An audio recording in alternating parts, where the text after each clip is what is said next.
Hello students, Bende educations मध्ये आपलं स्वागत आहे. आपण इथे घेतो आहे आज पिरियडिक क्लासिफिकेशन ऑफ एलिमेंट्स. हा जो लेसन आपला सुरू आहे त्याचा लास्ट पार्ट चालू आहे आपला.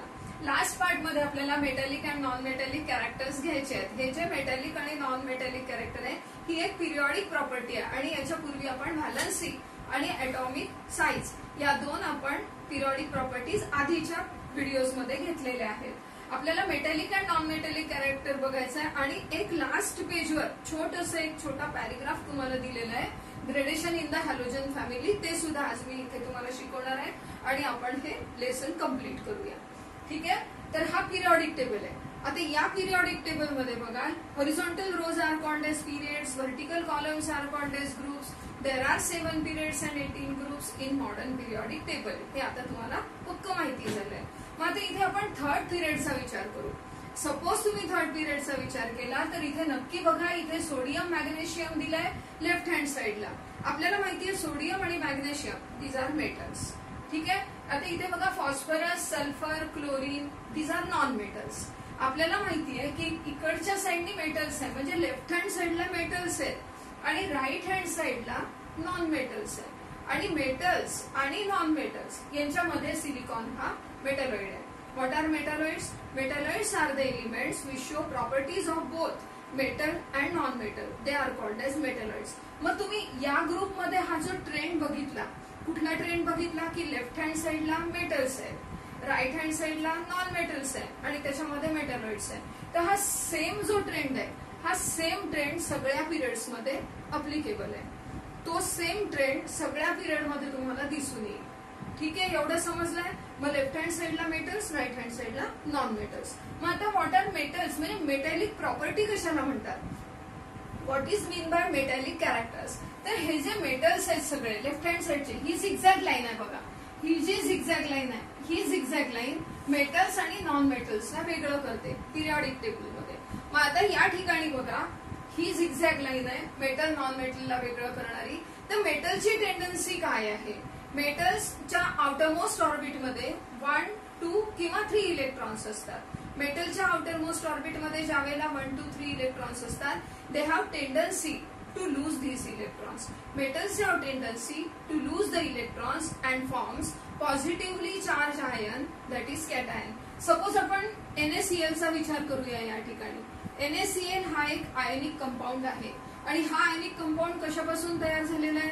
तर Na पॉझिटिव्ह आणि Cl निगेटिव्ह. ओके, तर हा Na म्हणजे sodium, it is the metal, हे सगळ्यांना माहिती आहे. क्लोरीन इज नॉन मेटल, हे पण आपल्याला माहिती आहे. मग हा मेटल आहे, तर metal show tendency to lose the electron. मग ते इलेक्ट्रॉन लूज का करतात मेटल्स? तर सोडियमचा जर आपण विचार करा, atomic number is 11 atomic number असल्यामुळे इलेक्ट्रॉनिक कन्फिगरेशन आहे त्याचं 281. बरोबर आहे.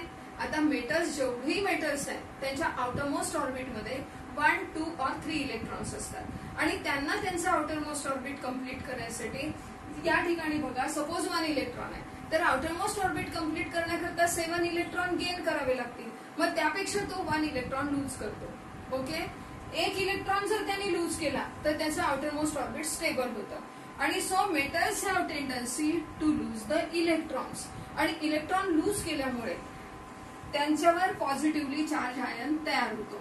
281, 11 प्रोटॉन्स, 11 इलेक्ट्रॉन्स आहे त्याच्याकडे. त्यांनी 1 इलेक्ट्रॉन लूज केला, so 11 protons and 10 electrons loose केल्याच्या नंतर 1 इलेक्ट्रॉन ज्या वेळेला लूज केला त्यानंतर त्याच्याकडे आले 10 इलेक्ट्रॉन्स.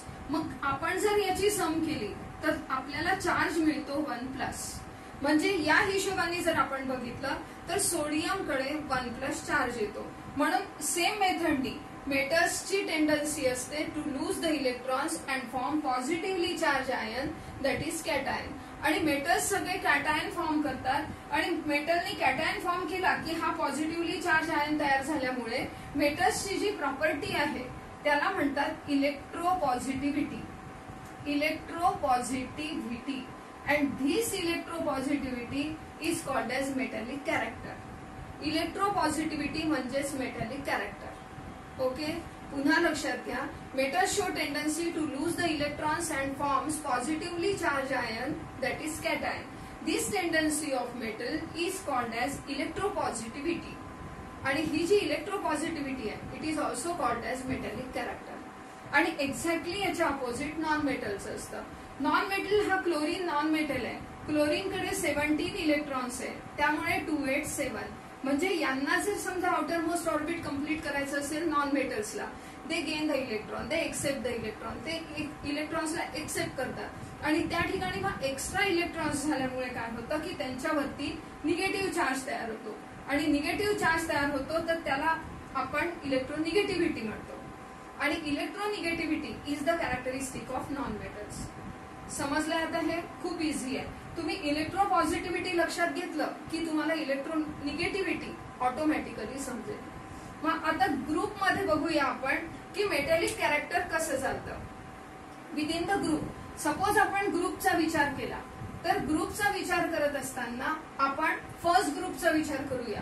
फर्स्ट ग्रुपचा विचार करताना hydrogen, lithium, sodium, potassium, rubidium, caesium, francium असं आपण जसं जसं खाली येत जाऊ तसं तसं या ठिकाणी नंबर ऑफ शेल्स जे आहेत ते इन्क्रीज होत जातात. ओके. थर्ड पिरियड मध्ये तुम्हाला 3 शेल्स मिळतील, त्याच्या पुढे अजून जास्त मिळतील.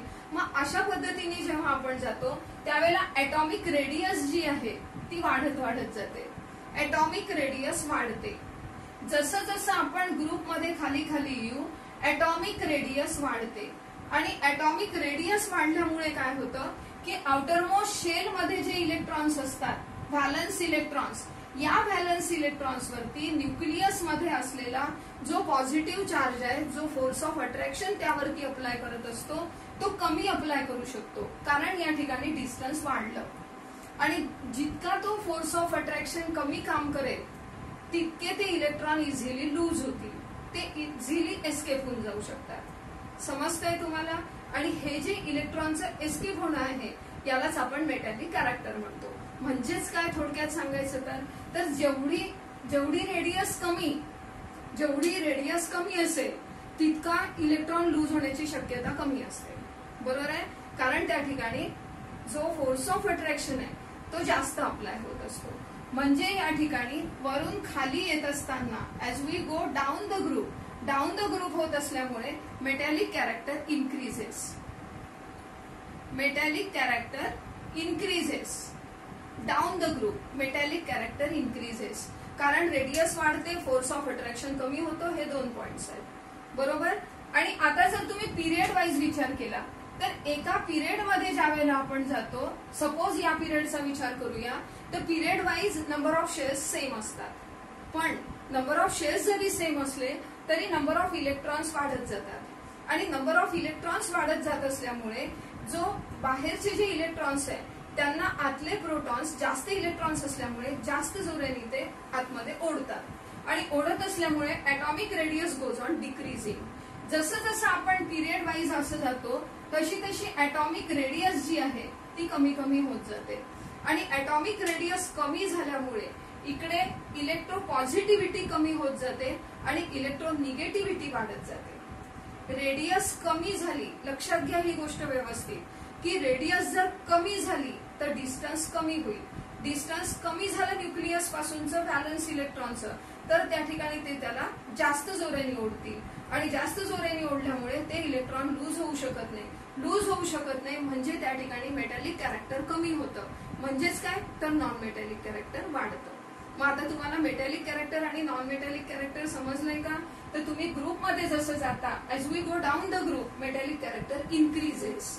आणि period wise as we go from left to right in a period metallic character decreases. ठीक आहे. चला आपण आता नेक्स्ट बघूया काय आहे. Metallic character decreases and non metallic character increases as we go from left to right in a period. जसं तुम्ही लेफ्ट टू राईट जाता मेटॅलिक कॅरेक्टर कमी कमी होत जातं, नॉन मेटॅलिक कॅरेक्टर वाढत जातं. Metallic character decreases, non metallic character increases as we go from left to right in a period. हे नॉन मेटॅलिक एकच शब्द आहे. नॉन मेटॅलिक कॅरेक्टर तिकडे म्हणजे आपण बघितलं होतं पिरियडिक टेबलमध्ये इकडच्या साईडने नॉन मेटल्स दिसले होते तुम्हाला. पुन्हा दुसरं metallic character increases and non metallic character decreases as we go down the group. ठीक आहे. चला आपण नेक्स्ट पॉइंट पाहूया. हे तुमच्या टेक्स्टबुक मध्ये हे दिलेला आहे हा चार्ट. या चार्ट मध्ये बघा इकडून इकडे जात असताना म्हणजे फ्रॉम लेफ्ट टू राईट जाल तर decreasing atomic radius, increasing electronegativity and non metallic character and decreasing electropositivity and metallic character. इथे जिथे कुठे डिक्रीज इन्क्रीज डिक्रीज लिहिलेलं आहे, सेम प्रॉपर्टीज या साइडनी वरून खाली येत असताना फक्त इन्क्रीजला डिक्रीज करा, डिक्रीजला इन्क्रीज करा. सो इन्क्रीजिंग ॲटॉमिक रेडियस वरून खाली येत असताना as we go down the group, increasing atomic radius, decreasing electronegativity and non-metallic character and increasing electropositivity and metallic character. हा चार्ट तुम्हाला तुमच्या टेक्स्टबुक मध्ये दिलेला आहे, तो व्यवस्थित बघून घ्या. आता इथे तुम्हाला यूज युअर ब्रेन पॉवर म्हणून काही क्वेश्चन्स दिलेले आहेत बघा. यूज युअर ब्रेन पॉवर यामध्ये तुम्हाला क्वेश्चन आहे, what is the cause of non metallic character of element. Non metallic character of element त्याचं कॉज काय कारण आहे त्याच्या मागचं, तर त्या मागचं कारण आहे formation of anion. Okay, negatively charge ion form करतं आणि एक्सेप्टन्स ऑफ इलेक्ट्रॉन त्या ठिकाणी वाढतो, ते कारण आहे नॉन मेटॅलिक कॅरेक्टरचं. Formation of anion, formation of negatively charge ions. What is the expected trend in variation of non metallic character of element from left to right. Left to right non metallic कॅरेक्टरचं काय होतं, तर left to right non metallic character increase होत जातं. आणि त्याचं कारण काय आहे, तर ॲटॉमिक रेडियस कमी झाली, हे त्याच्या मागचं कारण आहे, आणि फोर्स ऑफ अट्रॅक्शन वाढला. What would be the expected trend in the variation of non metallic character of element down the group. Down the group metallic character वाढतं, नॉन मेटॅलिक कॅरेक्टर कमी कमी होत जातं ऍज ॲटॉमिक रेडियस इन्क्रीजेस. ठीक आहे, आता हे तुम्हाला मेटॅलिक नॉन मेटॅलिक कॅरेक्टर व्यवस्थित समजलं असेल. आता एक gradation in the halogen family, एक छोटासा पार्ट तुम्हाला दिलेला आहे तुमच्या टेक्स्टबुक मध्ये. Halogen, what are halogen? Elements in the group 17 are called as halogen. These are fluorine, chlorine, bromine, iodine and astatine. तर त्यामध्ये ग्रेडेशन कसं असतं बघा. आता हे फिजिकल प्रॉपर्टीज मधलं ग्रेडेशन आहे. फ्ल्युरिन सेकंड पिरियड मध्ये, chlorine third period, bromine fourth period, fifth period, sixth period या पद्धतीने आहे. तर fluorine and chlorine are gaseous state at room temperature. Bromine is at liquid state and iodine and acetylene are in solid state at room temperature. Acetylene थोडासा unstable element आहे. आता ते झालं physical properties बद्दल, आणि हे केमिकल प्रॉपर्टीज बद्दल. Chemical properties मध्ये बघा, अल्कलाइन अर्थ मेटलचा जर आपण ग्रुप घेतला उभा, अल्कलाइन अर्थ मेटलचा ग्रुप म्हणजे सेकंड ग्रुप. सेकंड ग्रुप मध्ये बघा beryllium, magnesium, calcium, strontium and barium या पद्धतीने एलिमेंट्स अरेंज केलेले आहेत. तर त्यामध्ये रिॲक्शन विथ वॉटरचा जर आपण विचार केला तर बेरिलियम जो आहे it shows no reaction with water. मग तुम्ही थंड पाणी टाका, गरम पाणी टाका की पाण्याची वाफ, वॉटर वेपर घ्या, पण बेरिलियमची रिॲक्शन होत नाही.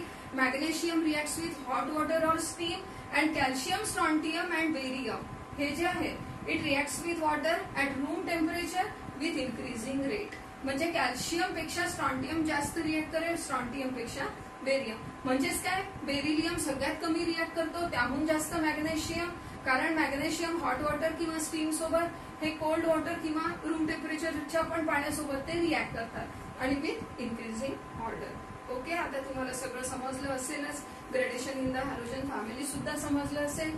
Thank you so much for watching this video and wish you all the best. पुन्हा भेटूया नेक्स्ट व्हिडिओ.